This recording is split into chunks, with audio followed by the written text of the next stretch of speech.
दोस्तों नमस्कार, सलाम। कैसे हैं आप सभी लोग? दोस्तों, आज संडे का दिन है।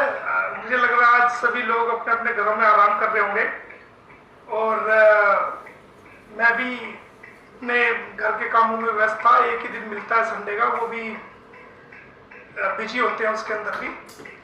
दोस्तों, मैंने एक वीडियो मुझे किसी ने भेजी और कई वकीलों के मुझे फोन आए कि देखना ये कुछ 83 के बारे में कोई वकील साहब हैं, वो जिनका वकालतनामा अभी तक फाइल पे नहीं है, और वो कोई सलाह दे रहे हैं। तो आपका इसके बारे में क्या, आपके केस के बारे में कोई सलाह दे रहे हैं तो आपका क्या कहना है?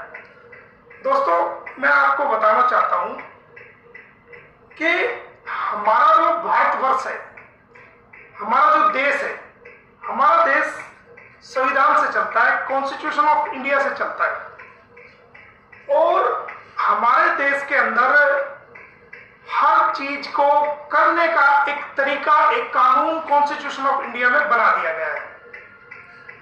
अब कुछ लोग जो एक साल से लोगों को गुमराह कर रहे थे, देश की जनता को गुमराह कर रहे थे, देश से बाहर लोग, जो दुनिया में जितने भी लोग बसते हैं, चाहे वो भारत से बाहर हैं चाहे वो भारत में, उन सबको लोग एक साल से गुमराह कर रहे थे। लीगल एक्सपेक्ट के नाम पर, लीगल भाषा के नाम पर और लीगल की डेफिनेशन के नाम पर वो लोग गुमराह कर रहे थे। और अब भी वो लोग इतना होने के बावजूद, जब चारों तरफ से उनको जो है चारों तरफ से समझाया जा रहा है, चारों तरफ से इंसानियत के नाते भी और वैसे भी चारों तरफ से उनको बताया जा रहा है कि भाई उनके बारे में सब कुछ समझा जा रहा है, उसके बाद भी लोग मान नहीं रहे हैं। अब मेरे सामने सवाल यह है कि क्या सचिन, नेत्रपाल और सीमा के खिलाफ भारत में कोई प्रक्रिया की जा सकती है? और वो सेक्शन 83 के अकॉर्डिंग वो शत्रु है, शत्रु देश का है, और वो नहीं की जा सकती, ऐसा लोगों को कह के गुमराह किया जा रहा है और लोगों को कानूनी जो डेफिनेशन है उससे वंचित किया जा रहा है। मैं आपको बता दूं कि कानून हमारा क्या कहता है और क्या ऐसा हो सकता है।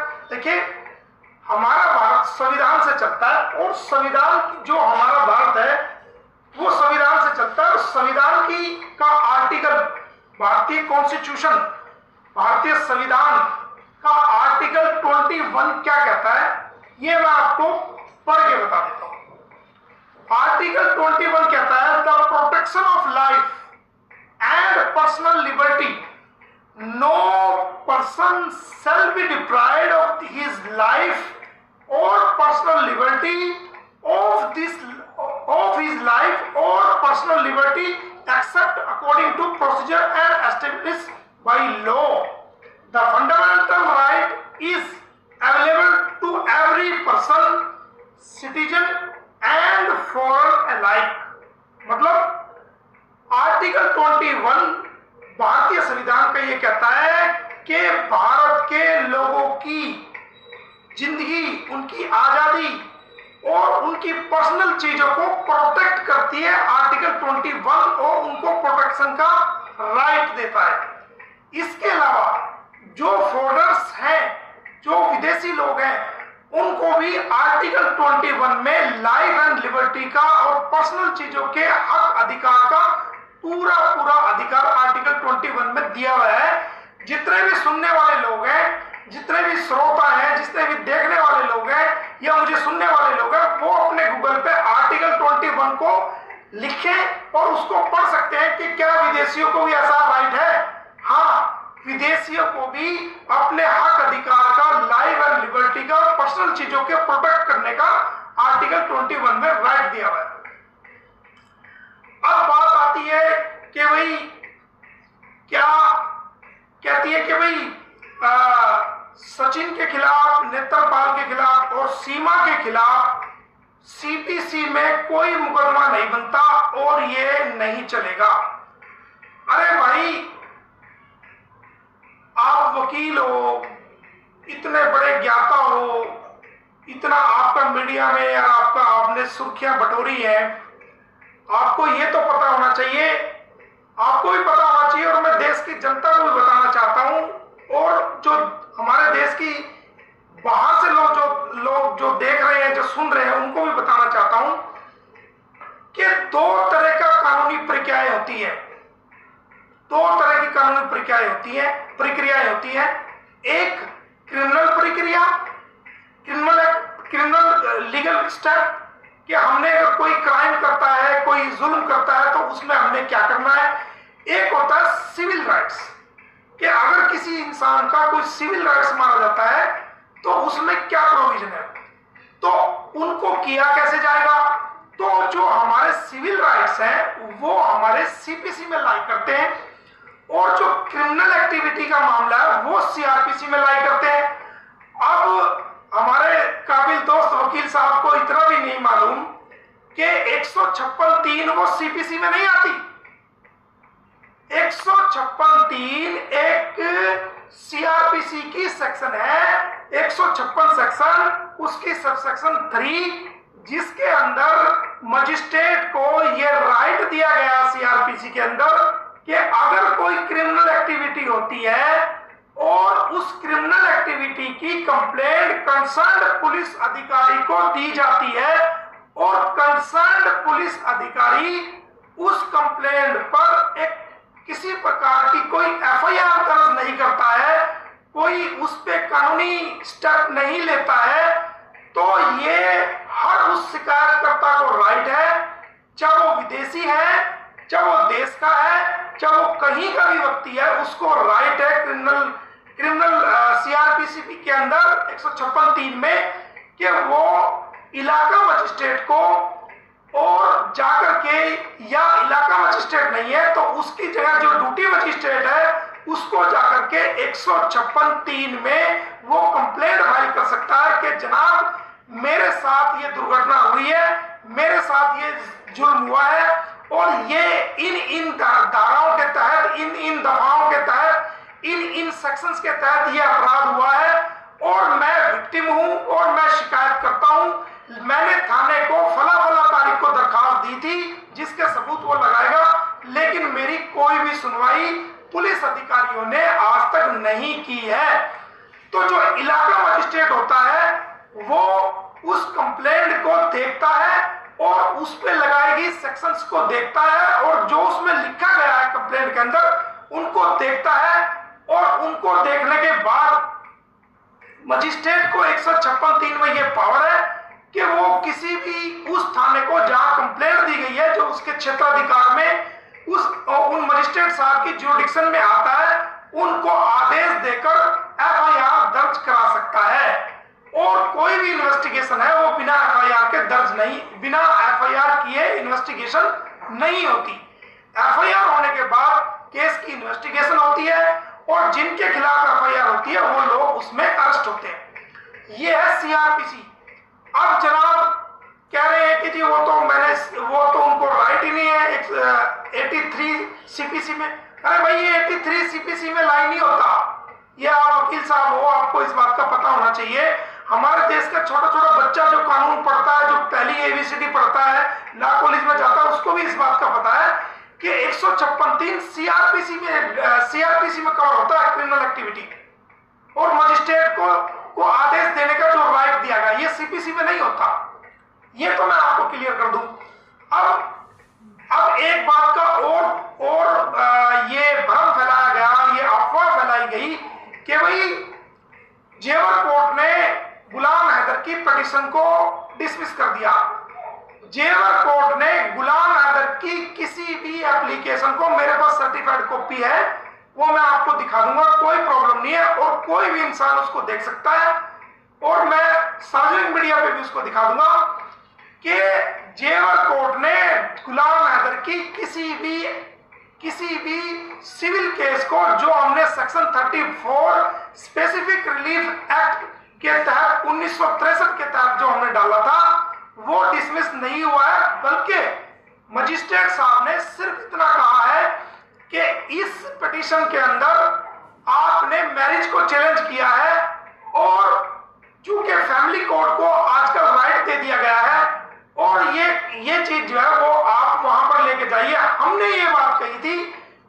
उसमें मैरिज के साथ साथ हमने 2-3 चीजों को और भी चैलेंज किया है जो कि सिविल में आता है, लेकिन उनके जुडिशियल माइंड ने ये ऑर्डर किया कि देखिए आप वहां लेके चला जाइए। उनको देखिए मजिस्ट्रेट को ये राइट होता है।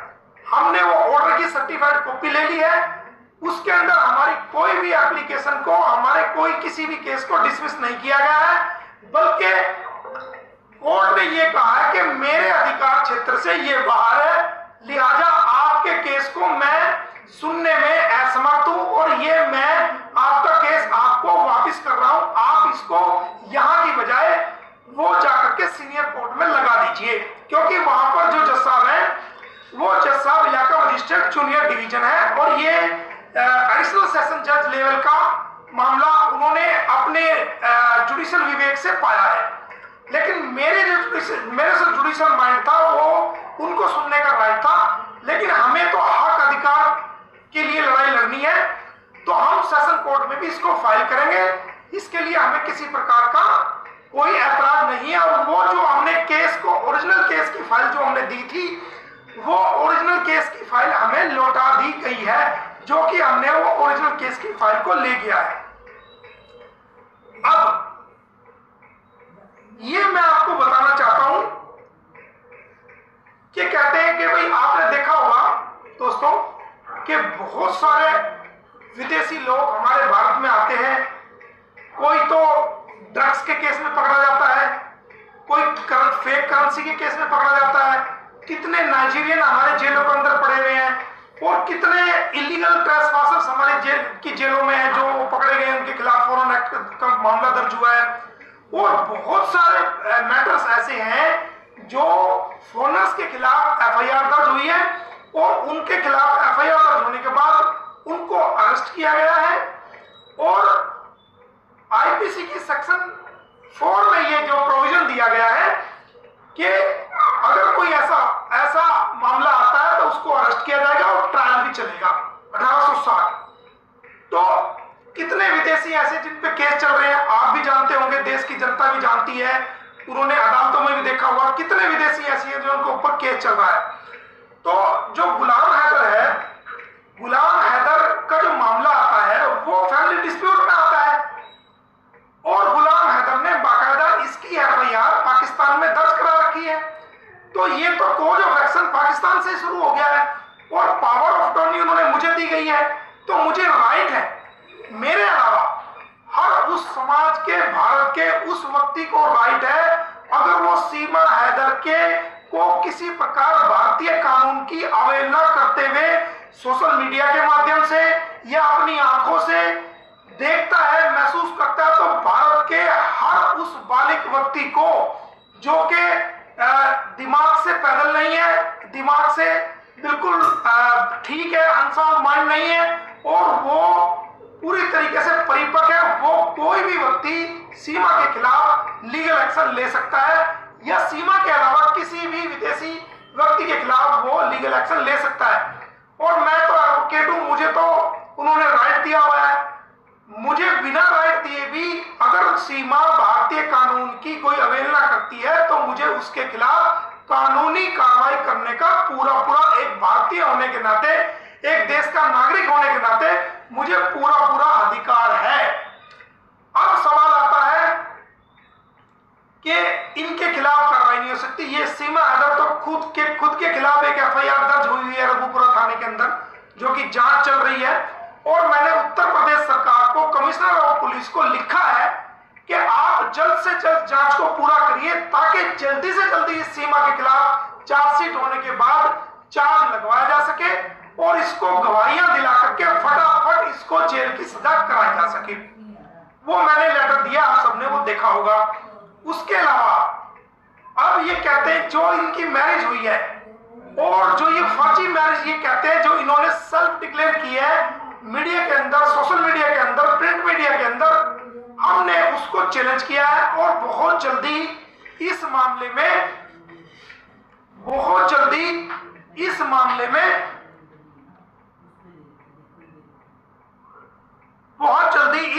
में हम आपको नई अपडेट देंगे और बताएंगे कि किस प्रकार जो है वो इसमें लीगल प्रोसीडिंग हो रही है और आगे क्या क्या होना बाकी है।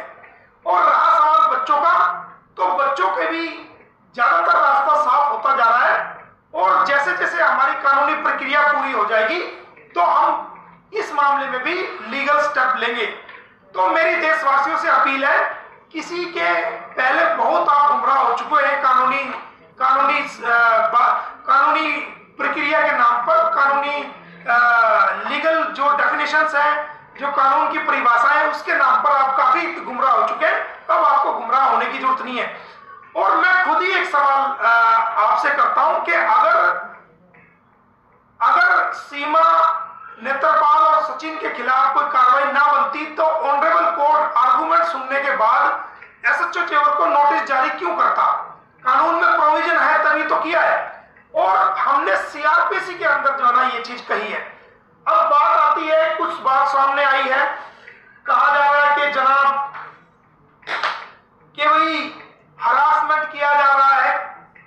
और देखिए, हरासमेंट कोई हो रहा है तो होए, हमें उस बात से क्या फर्क पड़ रहा है।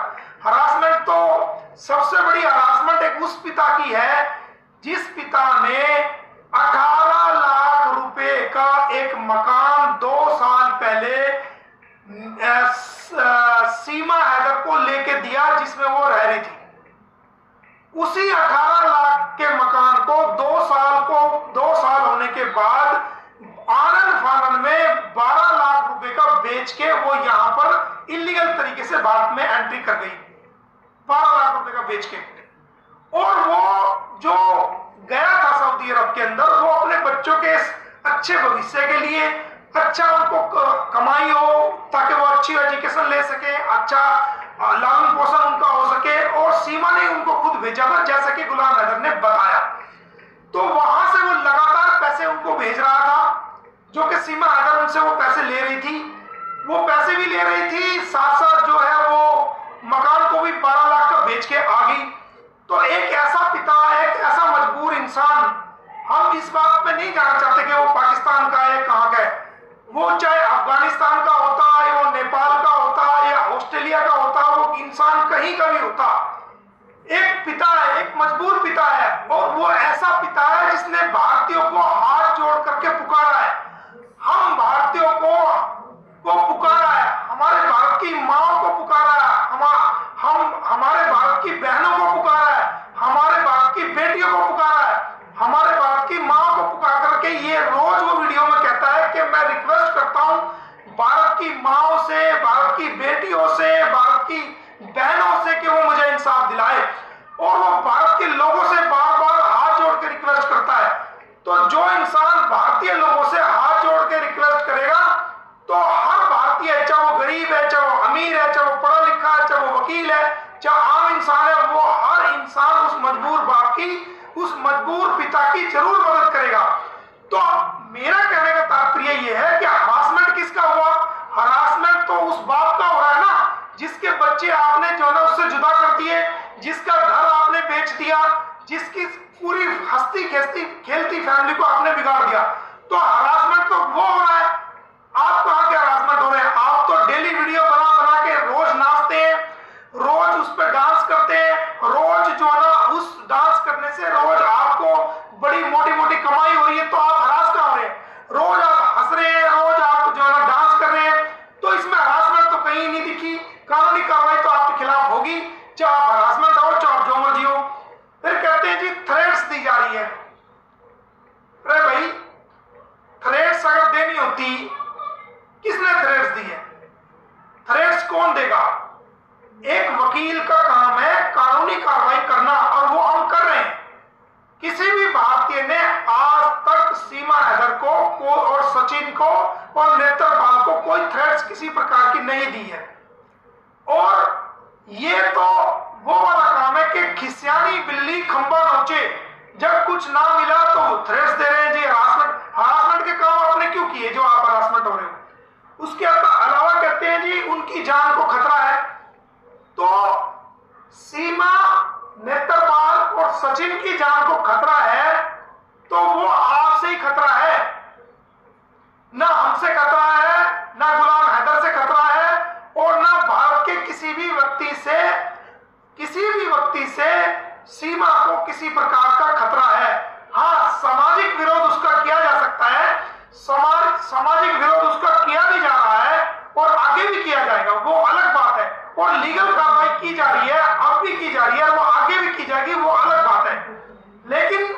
उसको किसी प्रकार का नुकसान होता है,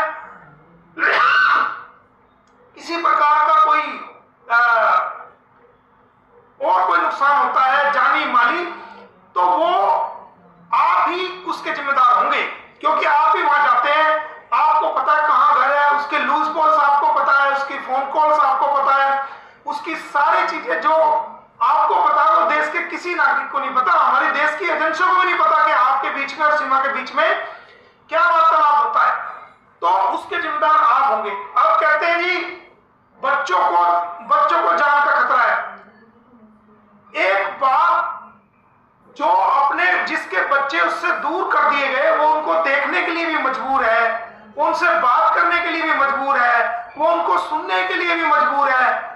वो बाप जो आंसुओं से रोता है, रो रो के भारतीय नागरिकों से हाथ जोड़ के मदद की अपील लगाता है, हमारे देश के यशस्वी प्रधानमंत्री श्री नरेंद्र मोदी जी से हाथ जोड़ करके वो रिक्वेस्ट करता है मदद के लिए।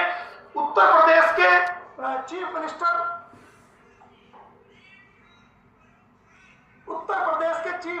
योगी आदित्यनाथ जी से वो लगातार जो है वो रिक्वेस्ट करता है, वो मदद मांगता है। तो क्या एक ऐसा इंसान जो कि मुख्यमंत्री से और यशस्वी प्रधानमंत्री जी से बार बार हाथ जोड़ के मदद मांगता है, कानूनी मदद मांगता है, डिप्लोमेट की मदद मांगता है, क्या वो इंसान से जो अपने बच्चों के लिए रो रहा है, उस इंसान से उसके बच्चों को खतरा है जो कि खुद वो रो रहा है? खतरा तो सीमा हैदर से उन बच्चों का है, क्योंकि हमने एक वीडियो में देखा था, सीमा हैदर कह रही थी कि मैं खुद भी मर जाऊंगी और अपने बच्चों को भी मार दूंगी। तो खतरा तो लाइफ एंड लिबर्टी का उन बच्चों को सीमा हैदर से है, सचिन से है, नेत्रपाल के परिवार से है, और खुद जो उनका धर्म परिवर्तन किया जा रहा है, खुद खतरा मुंह बोले भाई से खतरा है, जो कि उनके बचपन को बिगाड़ा जा रहा है, उनके बचपन को डिस्ट्रॉय किया जा रहा है।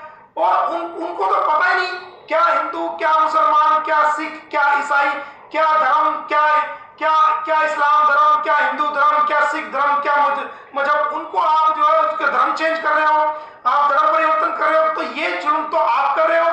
ये बच्चे का राइट है जब वो 18 साल का हो जाएगा कि वो हिंदू धर्म को पसंद करता है, मुसलमान धर्म को पसंद करता है, ईसाई धर्म को पसंद करता है, सिख इज्म को पसंद करता है, ये उसकी मर्जी पर है। लेकिन एक बच्चा जो 18 साल, जो 6 साल से कम के बच्चे हैं, उनको अभी कोई किसी प्रकार की कोई समझ नहीं है, तो ना उनको कोई धार्मिक समझ है, ना उनको बाउंड्रीज की कोई समझ है, ना देशों के कानून की कोई समझ है, ना किसी प्रकार का कोई उनको समझ नहीं है। तो ऐसे बच्चों को आप जो ना जबरदस्ती ब्रेन वॉश करके, लोभ लालच दे करके उनका धर्म परिवर्तन करा रहे हो, तो ये आपके खिलाफ जल्द ही बहुत बड़ी कार्रवाई हम करेंगे कि आप ऐसा कर रहे हो। आप कहते हो जी हमने लिस्ट बना ली है, हम कार्रवाई करेंगे, आओ ना मैदान में आओ। जितने भी लोग जो सपोर्ट कर रहे हैं गुलाम हैदर को, मैं इस बात का आपको वचन देता हूं कि आप मर्यादा में रह करके सामाजिक रूप से आपका जैसा आप विरोध कर रहे हैं, आप सामाजिक रूप से विरोध करिए। अगर आपको जरा से भी कोई आंच आती है तो ये आपका भाई मोमिन मलिक सामने खड़ा मिलेगा। सामाजिक रूप से हर व्यक्ति को अभिव्यक्ति की आजादी है, वो उसका विरोध कर सकता है, और ऐसे व्यक्ति के खिलाफ जो इलीगल तरीके से भारत में एंट्री किया है और भारत के कानून की को धजिया उड़ा रहा है, ये तो रही बात उसकी। अब आ जाइए पुलिस प्रशासन पर। पुलिस प्रशासन, क्या सीमा हैदर आपकी रिश्तेदार लगती है? पुलिस प्रशासन में ये कहना चाहूंगा, क्या संबंध है आपका और सीमा हैदर के खिलाफ? आपकी कोई रिश्तेदार है, आपकी कोई चीफ गेस्ट है, या आपने उसको भारत में बुलाने पे कोई सहयोग किया है? ये मेरे कुछ सवाल है आपसे। क्या आपने भारत की सीमाओं में बुलाने पर उसको सहयोग किया है? मैं समझता हूं कि आपने सहयोग नहीं किया होगा, मैं समझता हूं कि वो आपकी कोई रिश्तेदार नहीं है। तो जब वो आपकी रिश्तेदार नहीं है और आपने उसको भारत में गलत एक्टिविटी करने पर कोई सहयोग नहीं किया, अगर आप सच्चे हैं तो आपके को कंप्लेंट दी जा चुकी है, आप क्यों एफआईआर दर्ज नहीं कर रहे हैं? क्यों कानूनी कार्रवाई करके उसको जेल में नहीं डाल रहे? आपको ये राइट है, सारी सेक्शंस आपको लिख के दी हुई है। और अगर ये भी मैं आपको बता देता हूं, अगर आपने किसी भी प्रकार की कानूनी कार्रवाई उसके खिलाफ ना की जो कि बनती है, जो कि वो क्राइम कर रही है, तो फिर कानूनी प्रक्रिया से आप लोग भी उसमें बच नहीं पाएंगे। ये मैं आप आज खुला ऐलान कर रहा हूं कि अगर आप किसी प्रकार की कानूनी प्रक्रिया का अवहेलना करते हैं, पुलिस एक्ट का अवहेलना करते हैं, सीआरपीसी की अवहेलना करते हैं, तो फिर मैं कानूनी कार्रवाई आपके खिलाफ भी करूंगा। इसलिए मैं उम्मीद करता हूं कि उत्तर प्रदेश पुलिस की जो छवि है वो बहुत अच्छी छवि है, उस छवि को आप ना बिगाड़ें। सारे अधिकारी एक जैसे नहीं है, सारे अधिकारी कोई किसी से मिले हुए नहीं होते। एक आध अधिकारी होता है जो इस तरह की हरकत करता है, तो वो जो एक आध तरह का इस तरह का अधिकारी है वो सुधर जाए और कानूनी कार्रवाई करे। आप सभी पुलिस मुलाजिम को और उत्तर प्रदेश पुलिस को गुमराह करने की, उनको बदनाम करने की कोशिश ना करें। उत्तर प्रदेश सरकार के पुलिस अधिकारी रात को जागते हैं जब वहां के लोग जो चैन की नींद सोते हैं, और आप जैसे कुछ इस प्रकार की प्रक्रिया करते हैं जिसकी वजह से जो सही और ईमानदार ऑफिसर है वो भी बदनाम होते हैं।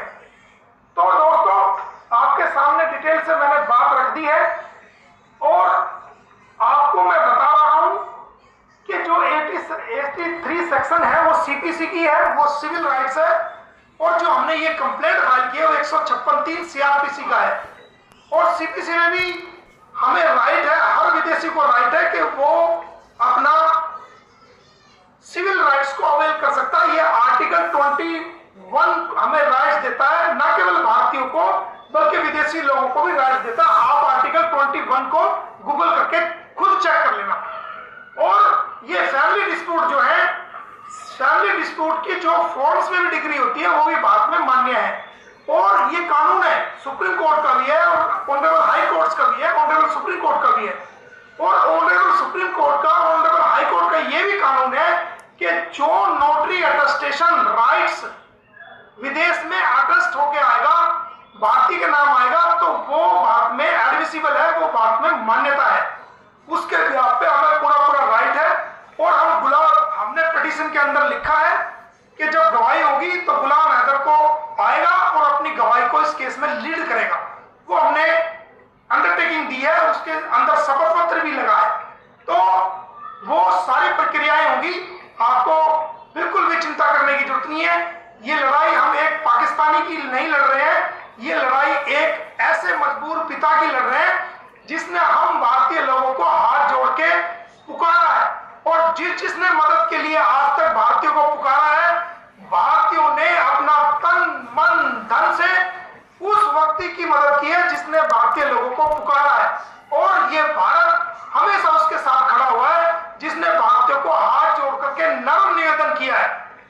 तो ये पाकिस्तान का जो ये नागरिक है, इसकी बीवी यहां आ गई है, तो ये खुद भी पाकिस्तानी है, इसके खिलाफ उसके पति की तरफ से कानूनी कार्रवाई बनती है। और गुलाम हैदर किसी भी शत्रु की डेफिनेशन में नहीं आता, वो एक मजबूर पिता है, और उसको कॉन्स्टिट्यूशन ऑफ इंडिया, भारतीय संविधान की का आर्टिकल 21 ये राइट देता है कि वो अपनी लाइफ एंड लिबर्टी को, पर्सनल्स को, हर चीज को वो प्रोटेक्ट करे और अपनी दुख दर्द को भारतीय अदालतों में वो कानूनी तरीके से वो अपना पक्ष रखे, और उसको हमारी भारतीय अदालतें सुनेंगी, और उस पर जो भी कानूनी प्रक्रिया होगी उसके तहत जो रिकॉर्ड अवेलेबल होगा, एविडेंस का जो गवाही आएंगी, जो एविडेंस आएगी, उसके ब्याह पे मेरिट पे उनका फैसला करेगी, और बहुत ही जल्द उसके बच्चे उसको मिलेंगे, और सीमा हैदर को होगी जेल। ये मैं आपको बता रहा हूं कि इसको तो